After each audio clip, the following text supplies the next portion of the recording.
শুরু করছি আজকের নাটক সোনার পাখি এলো ফিরে। রচনা ললাট প্রকাশ, ভাবানুবাদ মলয় ঘোষ, প্রযোজনা পিন্ডিরা ইলোরা নাট্যদল। দুঃখের সময় শেষ হয়ে প্রাণ মাত্র সুরে ভাঙা সম্পর্ক যাবে এবার জুড়ে। দুঃখের সময় শেষ হয়ে নিশিদের সেই স্বপ্ন আজি ফিরে পাবে না। এই পৃথিবী বুকে তুলেছে এর পুরাণ। ভরত মুনি সৃষ্টি করেছেন এই নাট্যশাস্ত্র। বসুধৈব কুটুম্বকম এই আমাদের অস্ত্র। দুঃখের সময় শেষ হয়ে প্রাণ মাত্র সুরে। এই তোমরা বসো বসো বসো, আপনারাও বসুন, আপনারাও বসুন। নাটক দিয়ে জয় করব বিশ্বের হৃদয়, তাই হবে ভারতের শ্রেষ্ঠ পরিচয়। কে কে আপনি আর কি বলছেন এসব? আমি আমি এক স্বপ্নওয়ালা, এক পাখিওয়ালা। আমার কাছে সোনার পাখি আছে, স্বপ্নের সোনার পাখি। সে এমন পাখি যে সকলকে জাদু দেখাতে পারে, নাটকের জাদু। জাদু? নাটকের জাদু? কিন্তু সেটা কি? বুঝলে না তো? শোনো তাহলে। এই নাটক জাদুর মতো একটা জিনিস, যা মানুষের কল্পনা শক্তিকে অনেক বাড়িয়ে দেয়। আর সেই কল্পনার ভিতর দিয়ে মানুষ অনেক কিছু জানতে পারে, বুঝতে পারে, শিখতে পারে। এই নাটক কোথায় ছিল জানো? নাটক?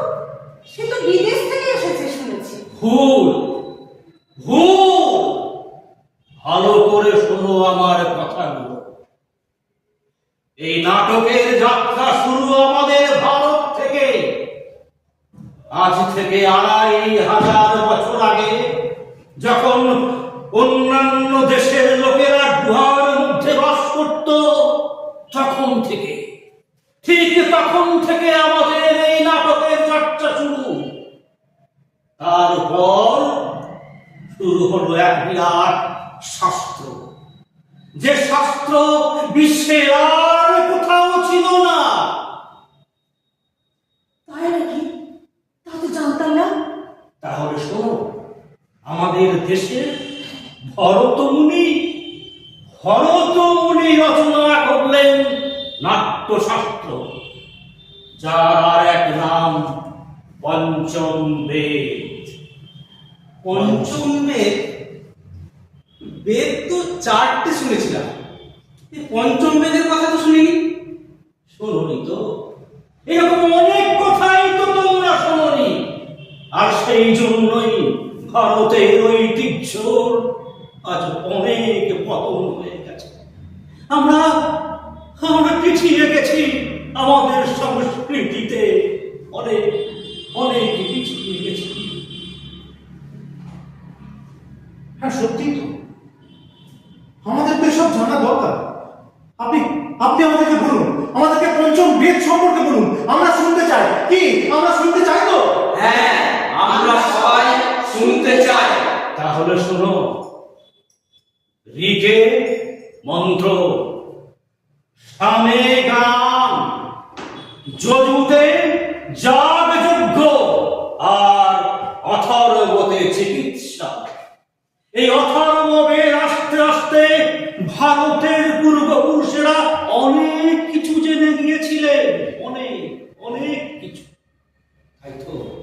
তাই তো সেখান থেকে তারা তৈরি করেছিলেন সমস্ত কিছু।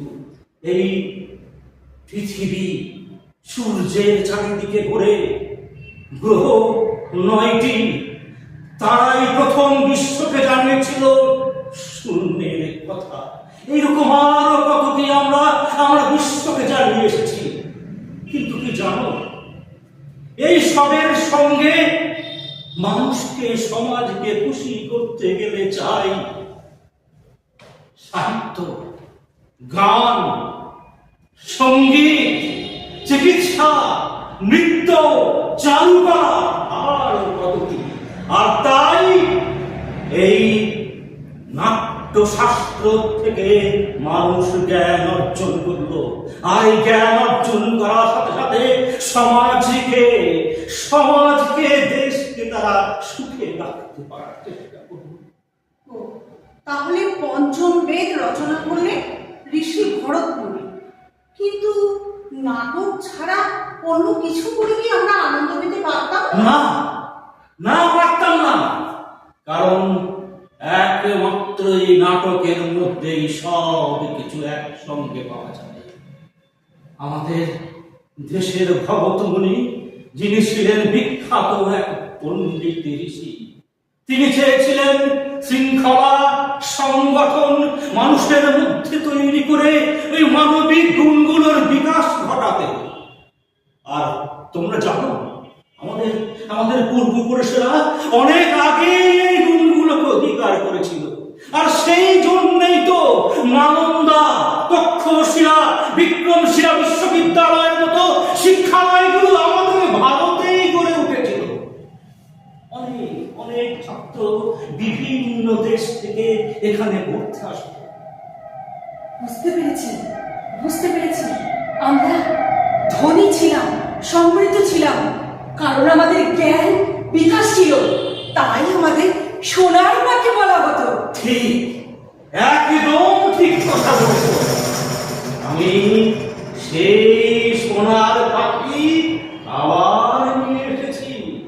আবার এসেছে সেই সোনার পাখি, আবার ফিরে এসেছে সেই সোনার পাখি।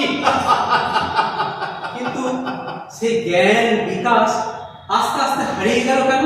হ্যাঁ, আর সেগুলো কিভাবেই বা গেল? জানো, 400 বছর আগের থেকে আমাদের ঐতিহ্যের পতন শুরু হয়। শুধুমাত্র ঐক্যের অভাবে আর আমরা সমৃদ্ধ থাকতে পারলাম না। আমাদের সব দুর্বল হয়ে গেল। আমরা দুর্বল হয়ে গেলাম শক্তিতে, আমরা দুর্বল হয়ে গেলাম সংস্কৃতিতে। আমরা কি তাহলে সবকিছু হারিয়ে ফেলেছি? আর কি ফিরে পাবো না? আমাদের দোষটা কোথায়? আমাদের দোষ কোথায় জানো? অলসতা, অহংবোধ, পাপ আর আসক্তিতে নিমগ্ন হওয়া, তার সঙ্গে অস্পৃশ্যতা, নিপীড়ন, একে অপরের সঙ্গে লড়াই করা। এইগুলো থেকে বেরিয়ে আসতে হলে আমাদের সকলকে সংকল্প করতে হবে এক শক্তিশালী পরিবারের জন্য। জানো, পরিবার যদি শক্তিশালী হয়, সমাজ শক্তিশালী হবে। আর সমাজ যদি শক্তিশালী হয়, দেশ শক্তিশালী হবে। এটা আমাদের সবাইকে জানতে হবে, সবাইকে। ঠিক, এবারে G20-তে স্লোগান ছিল এক বিশ্ব, এক পরিবার, এক ভবিষ্যৎ। এটাই তো হাজার বছর আগে উপনিষদে আমাদের ঋষিরা বলে গেছেন বসুধৈব কুটুম্বকম। অর্থাৎ সারা বিশ্ব আমার পরিবার। এই করোনার সময়ে ভারত কিন্তু ওষুধ তৈরি করে সারা বিশ্বকে বিনামূল্যে দিয়েছিল। এতে মানুষের প্রাণ বেঁচেছিল। একেই বোধহয় বলে বাঁচো এবং বাঁচাও, এটাই তো বসুধৈব কুটুম্বকম। ঠিক ঠিকই বলেছ তুমি। আর এই ধারণা নিয়ে যদি আমরা এগিয়ে যেতে পারি, তবেই আমাদের ভারত আবার সোনার পাখি হয়ে উঠতে পারে, আবার সোনার পাখি। আর সেই পাখিকে সোনার পাখি হয়ে উঠতে গেলে তাকেই এই নাটকের মধ্যে দিয়ে আসতে হবে। আর যখন গোটা বিশ্বের মানুষ একে অপরের সঙ্গে লড়াই করতে ব্যস্ত, আমরা তখন ভারত রঙ্গ মহোৎসবের মাধ্যমে গোটা বিশ্বের মানুষকে আলিঙ্গন করছি। ঠিক তাই। এভাবে চলতে থাকলে একদিন ঠিক ওই সোনার পাখি হয়ে যাবে, সেই সোনার পাখি। সেই সোনার পাখি আবার এসেছে তীরে সোনার পাখি, এবার সবাই বলো ডাকাডাকি। আবার এসেছে সোনার পাখি, এবার সবাই বলো ডাকাডাকি। বৈষম্য আর অত্যাচার হবে এবার শেষ, থাকবে না আর কোথাও দারিদ্র্যের রেশ। আবার ফিরে এসেছে সোনার পাখি, এবারে সবাই বলো ডাকাডাকি। আবার ফিরে এসেছে সোনার পাখি, এবারে সবাই বলো ডাকাডাকি। সোনার পাখি, আমি সোনার পাখি হয়ে উঠতে গেলে কোন কোন বিষয়ে আমাদের সচেতন হতে হবে? বুঝতে পেরেছি, তার মানে এই নাটকের মাধ্যমে আমাদেরকে বিকাশ ঘটাতে হবে। ঠিক কোন প্রথা, তার সঙ্গে ওই নেশা এর বিরুদ্ধে, এই সমস্ত নিয়ে আমাদেরকে নাটক করে সমাজের মানুষকে সচেতন করতে হবে। সমস্ত সামাজিক কুপ্রথার বিরুদ্ধে আমাদের ঐক্যবদ্ধ হতে হবে। হ্যাঁ, আমাদের এইভাবেই এগিয়ে যেতে হবে, উন্নত ভারতের দিকে এগিয়ে যেতে হবে। এটাই আমাদের সংকল্প। বাহ বাহ বাহ! এই তো চাই, এটাই তো চাই। তোমরা সবাই আমার কথা ঠিক বুঝতে পেরেছো। আগামী 2047 সালে ভারত 100 বছর স্বাধীনতা উদযাপন করবে। আমাদেরকে মনে রাখতে হবে, এই ভারতই বিশ্বকে, গোটা বিশ্বকে পথ দেখাবে, আলোর পথ, মানবতার পথ, ভালোবাসার পথ, শান্তির পথ। তাই আসুন, আপনারা সকলে আসুন, আমরা অঙ্গীকার করি যে সমৃদ্ধির সাথে উন্নত ভারতের দিকে আমরা এগিয়ে যাব। আর সেখানে এই বিশ্বগুরু হওয়ার ক্ষেত্রে রঙ্গমঞ্চ এক বিশাল অবদান রাখবে।